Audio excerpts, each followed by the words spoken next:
Hai Sobat Pemenang, ketemu lagi bersama saya Andi Otniel dan sahabat saya Sama Nopo. dan di tengah-tengah kita sudah ada Bung Benny Patinasarani. Halo, apa kabar? Oh baik dong. Bung Benny ini kita undang karena dari kisahnya dia akan menginspirasi Anda semua. Ya. Bagaimana dia bisa lepas dari ikatan dosa yang membuat dia nekat. Itu topik kita. Ya, karena Anda sudah menyaksikan program yang akan menginspirasi Anda sebagai sang pemenang. Yes. Ya, betul banget. Serem Itu banget ya topiknya. berarti. Apa? Bahasan kita hari ini ya. Oh, kamu serem apa penasaran? Penasaran. Mau Kira-kira penasaran dulu, ikatan penasaran dosa dulu. apa? Kira-kira ikatan dosa apa tuh yang bisa bikin orang berbuat nekat? Oke. Agar tidak penasaran, kami akan mengajak Anda untuk menyaksikan tayangan drama berikut ini.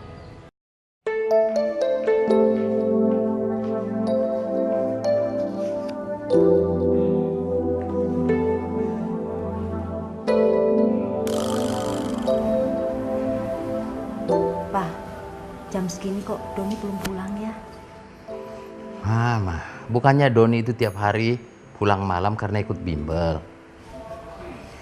Hari ini Doni nggak ada jadwal bimbel, Pak. Tenang aja, Ma. Ntar juga dia pulang. Mama khawatir, Pak. Kayaknya Doni mulai berteman lagi sama si Bram. Itu loh, Pak. Yang ngenalin Doni sama drugs. Hus, Mama jangan terlalu cepat berburuk sangka dulu.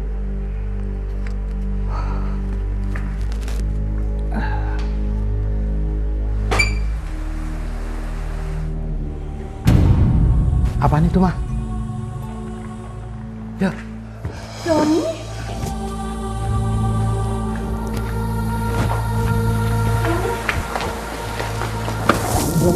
Ya Tuhan. Doni takut lagi, Pak. iya. Badannya dingin. Ya, iya Ma. Kita bawa ke kamar. Hati, Pak.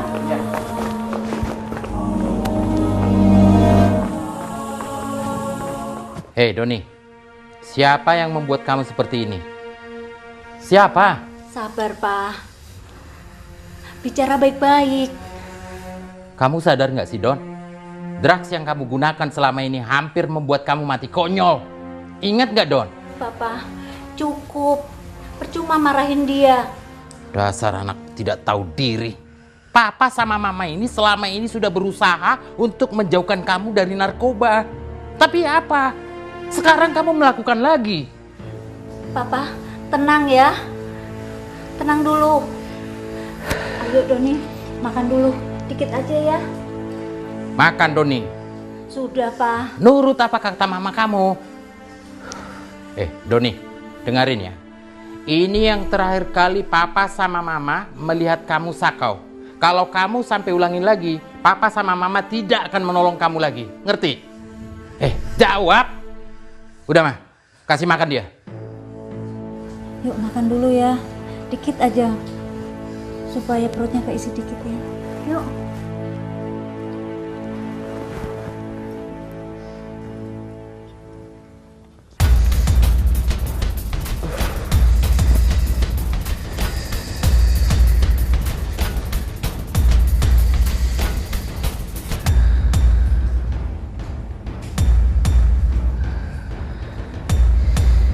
Sial. Habis lagi.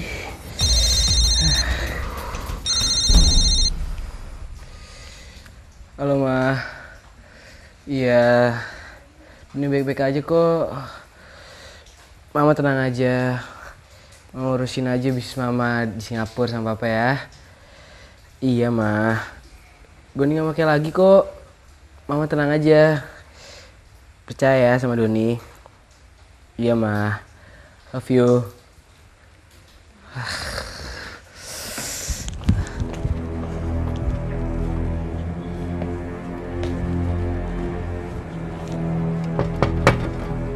Don.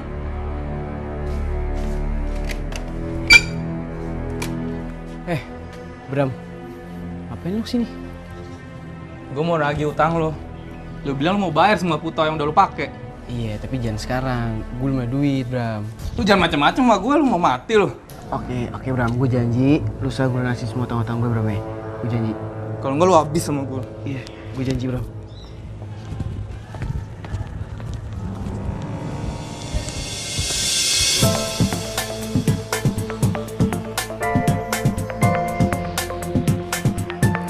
Om, silakan dilihat Om. Kebetulan lagi open house, silakan.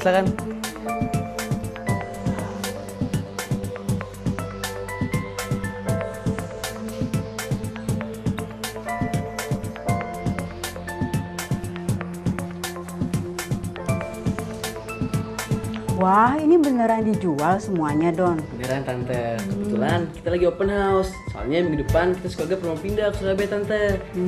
Kalau gitu boleh dong, Tante borong semuanya. Wah boleh Tante, boleh banget.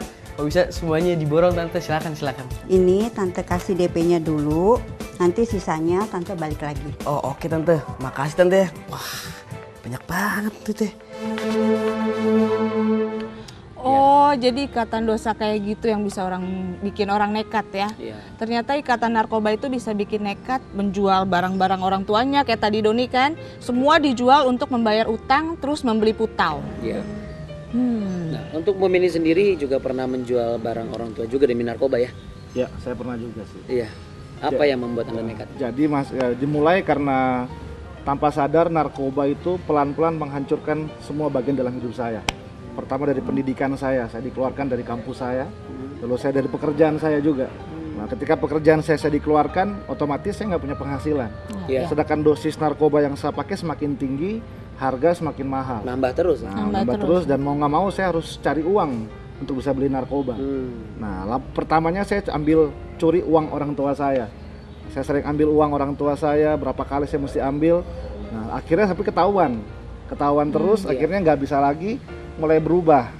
Wah, ini vas bunga dijual kayaknya mahal juga nih. Oh, saya pikir berubah jadi baik, malah berubahnya punya Anda Lebih kreatif. lebih kreatif lagi gitu. Jadi saya pikir wah ini barang-barang di rumah, akhirnya saya lihat wah lumayan juga nih kalau dijual.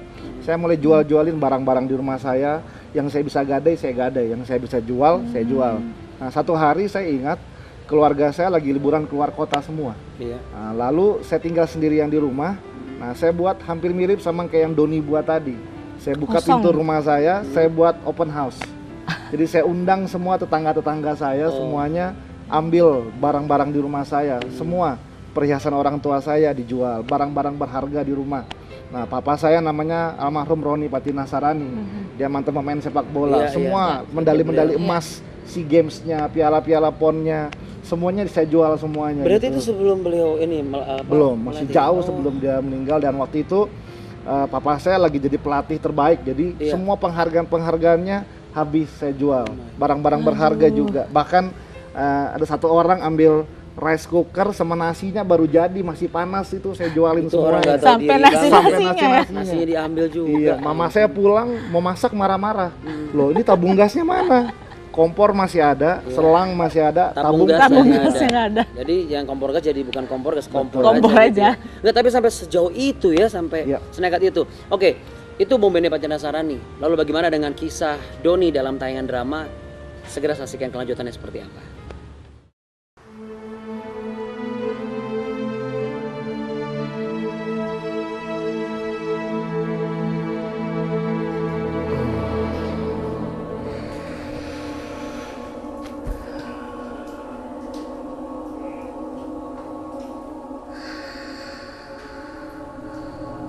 Don, mama papa pulang nih. Doni. Siapa? Ya Tuhan. Kemana barang-barangnya, Pak? Ma, kayaknya kita kerampokan, Ma. Doni! Gimana sih anak? Papa, Mama, kok sudah pulang? Kok Mama bisa masuk? Mama kan juga ada kunci, Doni. Kamu nggak apa-apa, Don? Enggak apa-apa. Kamu nggak apa-apa? Nggak apa-apa. Tapi, Don, kayaknya kamu nggak bilang nggak apa-apa. Kok barang-barang semua habis? Iya, Pak. Apa? Kita kerampokan? Iya, Pak, kita kerampokan. Kalau gitu saya harus telepon polisi, Mas. Jangan Pak, jangan. Kenapa? Sebenarnya Pak. Sebenarnya apa, Doni? Kamu ngomong yang jelas. Iya Pak. Papa sama Mama diam jam gerak. Doni tuh butuh duit. Doni butuh duit buat bayar kembali narkoba. Doni punya utang banyak. Ya Tuhan, Doni. Oke, Don. Tenang ya, tenang. Serahkan pisaunya ke Papa. Diam. Doni. Diam. Jangan. Diam. Enggak. Diam, Bang. Doni! Iya sobat pemenang, siapapun orangnya ketika dia sudah mulai panik, takut akan sesuatu, apalagi berkaitan dengan hukum, dengan konsekuensi, dia akan mulai Iya. kalap, ya. Nekat jadinya. Dan Doni pun tanpa dia sadari, sebenarnya dia mungkin dia nggak mau, tapi akhirnya dia melukai Iya, ibunya, betul. maka dia pergi dan dia kabur. Dan Bung Benny pun juga pernah melakukan hal yang sama. Iya pernah.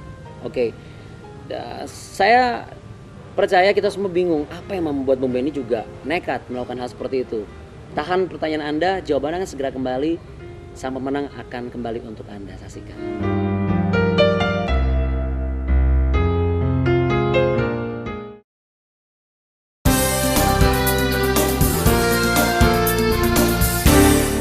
Terima kasih masih bersama kami di Sang Pemenang. Ya, seperti pertanyaan tadi ya. Ya. Bung Benny kok bisa berbuat nekat gitu melukai orang tua? Iya, aku kaget loh dengernya. Kok bisa gitu? Padahal Orang kelihatannya tua orangnya gitu juga loh. kalem di sini. Iya, ya. benar banget. Sekarang ya. Sekarang. Coba tolong ceritakan sedikit. Jadi dimulai dari di rumah itu yang namanya saya berantem dengan papa saya itu bisa berhari-hari. Lempar-lemparan gelas, kursi patah, lemari hancur. Mama saya bisa setiap hari nangis berjam-jam di rumah. Saya punya adik perempuan tuh suka ngumpet di kamar mandi dan gak berani keluar ketika ribut. Pembantu di rumah kalau pagi bangun bersihin beling-beling bekas sisa berantem. Tukang furniture datang ke rumah benerin kursi yang patah. Nah lalu saya ingat satu malam, buat saya ini malam terendah di hidup saya gitu. Karena satu malam saya datang, saya lagi sakau, gak punya uang, kehilangan semuanya. Dan saya lagi berantem dengan papa saya. Kita berdua udah pegang pisau dan kita hampir bunuh-bunuhan waktu itu. Mama saya udah ngumpet, adik saya kabur, nggak berani ketemu saya. Nah, cuma akhirnya malam itu saya putuskan nggak jadi tusuk papa saya. Saya lempar pisau saya dan saya kabur dari rumah. Sejak hari itu saya kehilangan rumah saya. Saya mulai tinggal di jalanan. Saya pergi berbulan-bulan lamanya. Saya nggak bawa apa-apa, cuma baju di badan saya. Nah itu yang saya alamin banget, kehilangan semuanya. Dan yang paling parah ketika keluarga sama hubungan saya sama keluarga saya itu hancur Rusak berantakan gitu ya. sama sekali. Wow. Sebegitu ininya ya. Berarti Narkoba sampai tuh memang benar-benar bener banget bikin Hancurin kita banget. kehilangan sampai titik terendah, kehilangan semuanya ya itu Iya ya. betul. itu berarti kenapa bisa terjerumus Nah, narkoba itu. kan papa Bung Iya, Ben kan olahraga ini ya kan? apa pelatih bola, saya pikir bakal jadi juga menurun juga gitu kan, biasanya kan gitu ya. Kita penasaran apa yang pertama kali membuat Bung Ben ini terjerumus di narkoba gitu loh. Oke, jadi memang sebenarnya saya ini berasal dari keluarga yang baik-baik. Saya punya dua orang tua yang sangat mencintai saya. Jadi memang saya bukan anak broken home. Tetapi memang awal mulanya adalah rasa ingin tahu sebenarnya. Saya Rasa ingin coba-coba. tahu, ya. Satu hari teman saya di sekolah, saya dari kelas 5 SD saya mulai. Dimulai dari satu batang rokok. Jadi satu hari teman saya datang dan tawarin sebuah batang rokok sama saya. Dan sejak hari itu saya mulai ingin coba yang lain lagi. Lalu datang lagi tawarin namanya ganja ini loh Ben. Ini namanya sabu-sabu, ini namanya ekstasi. Nah jadi akhirnya sejak saat itu awalnya cuma coba-coba aja. Saya masih ingat ketika saya di bangku SMA, saya pakai narkoba seminggu sekali. Jadi dari hari Senin sampai hari Jumat saya sekolah biasa. Hari Sabtu Minggu mabuk habis-habisan. Makanya orang tua saya nggak bisa marah gitu. Karena nilai saya bagus, saya sekolah, saya top ranking di sekolah saya. Awalnya saya berpikir nggak ada yang masalah sama narkoba. Sekolah lancar, orang tua lancar, mabuk lancar semuanya. Nah tapi ternyata itu nggak berlangsung lama. Satu hari saya ingat saya bangun tidur, saya bingung kok badan saya menggigil. Kesakitan semua, dari kepala sampai kaki semua kesakitan, gak bisa ngapa-ngapain. Makan dikit muntah, mandi muntah, jalan dikit muntah. Nah dulu ada orang yang bilang namanya sakau, Iya. ketagihan. Sejak hari itu yang orang-orang bilang narkoba enak, bisa selesaiin masalah, asik gitu, ternyata hilang semua. saya pakai narkoba cuma untuk nutupin rasa sakau saya aja. Jadi tadinya seminggu sekali, terakhir saya harus pakai narkoba setiap 2 jam sekali. Aduh. Dengan barang seharga 100 sampai 200 rupiah, 200 ribu rupiah maaf, setiap 2 jam sekali. Nah itu yang membuat pelan-pelan hancur semuanya. Tapi yang menarik adalah, itulah sebabnya Bung Benny kami datangkan di program ini, karena Bung Benny mampu keluar dari ikatan tersebut dan Iya, betul. hadir sebagai pemenang. Dialah salah satu contoh sang pemenang. Bagaimana bisa lepas dari ikatan dosa yang secara akal sehat tidak akan mungkin. Susah berat ya. Ya betul. Akan ada kesaksian yang sangat luar biasa dan akan membuat Anda masuk ke area zona sang pemenang setelah yang satu ini.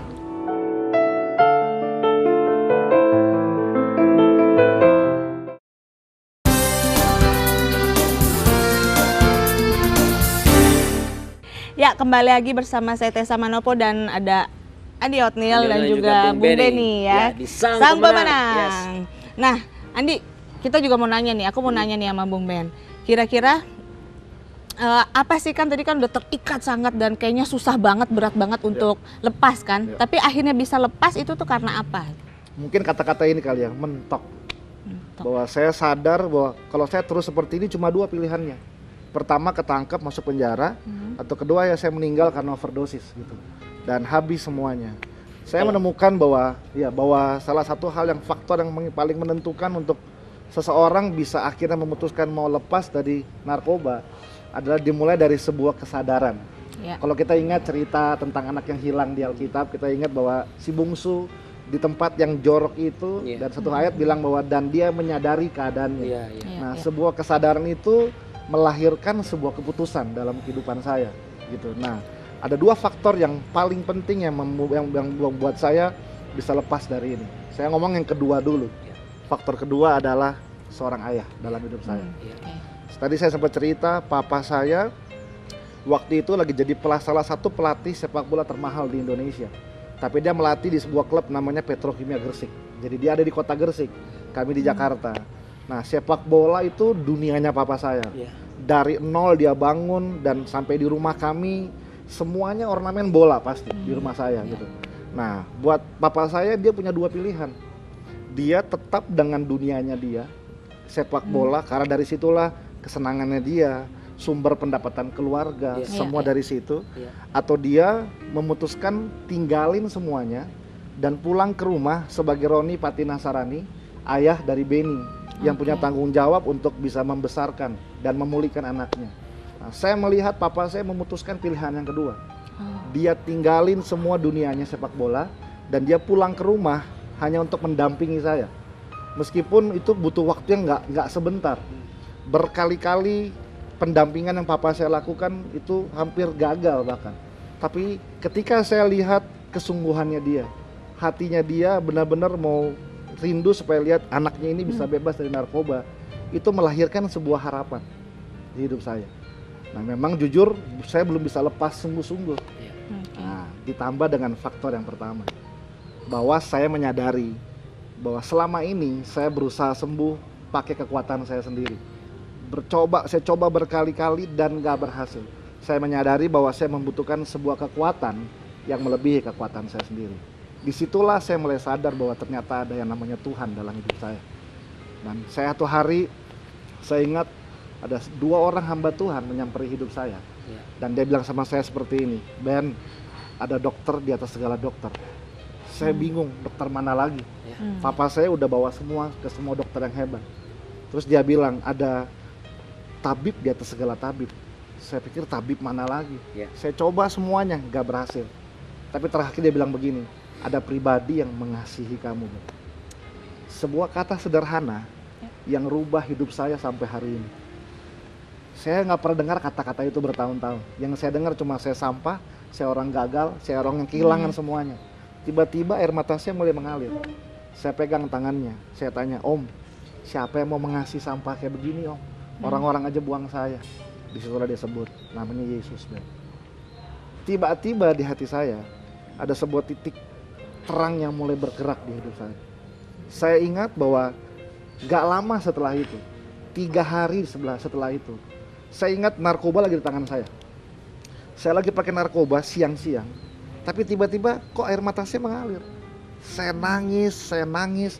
Awalnya saya pikir begini, ini barang jelek pasti nih. Kok begini? Karena saya nggak pernah menangis pakai narkoba. Tapi ternyata bukan cuma menangis aja, ada tiba-tiba di dalam saya ada sebuah perasaan yang mulai bergejolak. Saya nggak bisa jelaskan namanya, karena dulu saya nggak ngerti sama sekali. Damai, tenang, tiba-tiba saya kayak sekedar ada impresi mendengar sebuah suara yang bilang, Ben, kamu nggak pernah dilahirkan menjadi pecundang yang gagal, kalah seperti ini. Wah, disitulah pertama kalinya saya berdiri, saya lempar semua narkoba saya. Dan pertama kali dalam hidup saya ambil keputusan datang sama Tuhan Yesus. Saya nggak tahu caranya berdoa, saya nggak tahu. Maafkan saya, maafkan. Alkitab aja, kertasnya saya robek buat linting ganja, maafkan. Nah, apalagi berdoa. Saya ingat saya cuma nangis, saya angkat tangan. Ini yang kata-kata yang saya ingat. Yesus, kalau emang Lo hidup, gua nyerah sekarang. Itu aja yang saya ingat. Dan akhirnya saya ingat banget, disitulah pertama kali saya mengalami di mana Tuhan menjamah kehidupan saya. Dia angkat semua sakit saya, dia angkat semua kecewa saya. Sejak hari itu perubahan mulai terjadi dalam kehidupan saya. Yes. Aduh. Tapi sebenarnya yang mengikat itu nggak cuma sekedar narkoba ya. Iya, benar banget. Ya kan? Banyak juga ada pornografi itu juga bisa bikin nekat loh. Memperkosa itu kan dari atau ikatan, mengeksploitasi diri sendiri juga bisa. Betul banget. Kemudian atau materi membuat nekatnya mencuri, ada yang menjual diri atau menjual istrinya, menjual suaminya, menjual anaknya, atau merampok, bahkan membunuh juga bisa. Nah, mungkin pemirsa di rumah juga ada yang mengalami dan ingin lepas mungkin. Kira-kira gimana? Nah, itulah makanya dikatakan sebagai sang pemenang program ini. Tapi sebenarnya gini, ada langkah yang sangat praktis seperti yang sudah dialami juga oleh Bung Ben. Jadi caranya untuk sobat pemenang bisa lepas dari ikatan apapun itu yang selama ini masih mengikat, itu bisa terputus. Yang pertama adalah Anda harus mentok. Yaitu mentok, udah nggak usah lihat program lain, program ini aja mentoknya. Karena jawabannya setelah yang satu ini, jadi yang mana-mana ya, tetap di sang pemenang. Iya. Silakan dimakan ya.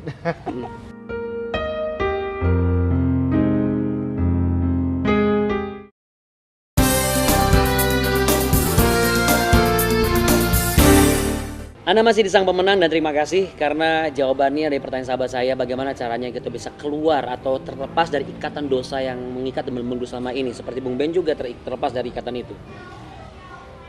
Jangan heran kalau manusia bisa terikat oleh dosa, karena seorang raja yang besar bernama Raja Daud pun juga pernah jatuh terikat dengan dosa perzinahan, perselingkuhan.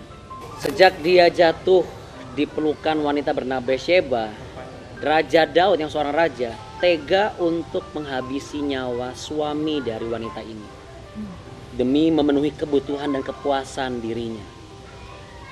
Tetapi satu hal yang membuat Raja Daud berubah, yaitu dia pun menyadari bahwa apa yang dilakukan adalah suatu perbuatan yang salah dan melukai hati Tuhan.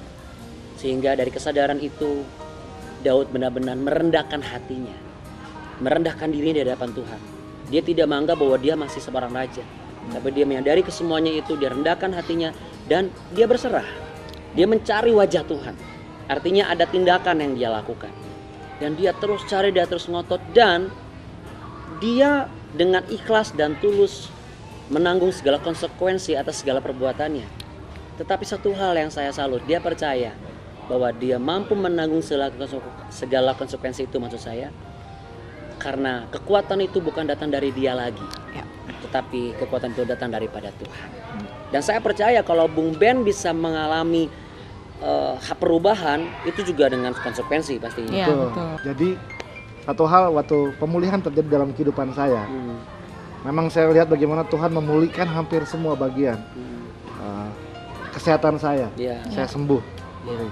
Lalu hubungan sama orang tua, saya ingat Tuhan pulihkan kembali.